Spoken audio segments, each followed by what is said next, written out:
Morning mga kapatid, it's Dr. Vito nyo po. It's morning po for today.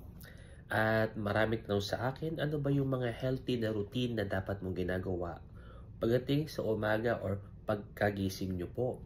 Number 1 po kapatid na makakatulong sa inyong health is huwag nyo kalimutan mag-pray muna. Always seek ye first kapatid para masimulan nyo po ang inyong pong araw ng may pagpapala. Napaka-importante po na may blessing agad sa inyo sa umaga kapag kayo lumapit sa ating Ama sa Langit. Pangalawa kapatid, napaka-importante po natin mag-alarm. So, minsan naaga ka nag-pray, tapos kailangan sa morning, mga around 5 or mga 6, dapat nagigising na po kayo para nakakapag-prepared na kayo. Sunod kapatid, napaka-importante na huwag niyo po kakalimutan kumain ng almusal. Kadalasan kasi ng ibang mga tao kapag kagising nagkakape po agad. Okay lang mag-coffee po kayo, pero mas maganda po kung kasabay na po yan ng inyong almusal or breakfast para hindi na po kayo busog agad. Sunod, pagkatapos niyo po kumain ng umagahan, huwag niyo kalimutan po magkaroon ng hygiene.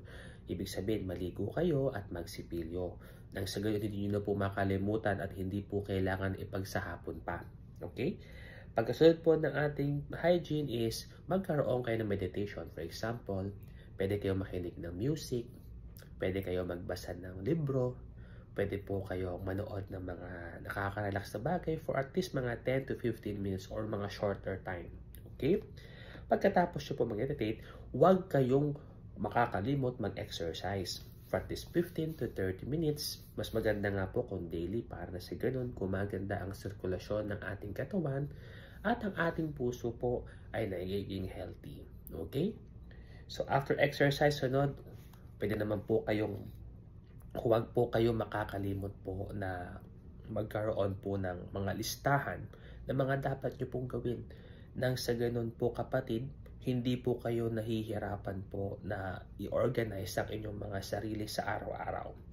So, kailangan kasi organize kung anong gagawin natin. So, para hindi kayo nai-stress kung anong pagkasunod-sunod. At last, importante po na tayo po mag-communicate sa ating mga mahal sa buhay. Mag-greet tayo ng good morning. Parang kanina po, good morning ako sa aking asawa, si Dr. Dayan. So, meron siya, medyo busy po si Dr. at may mga pasyente siya ngayon. At napaka-importante po na magkaroon po tayo ng communication sa ating family. At alam ko naman pagkatapos nyo kasi na morning na yan, trabaho na po tayo, no?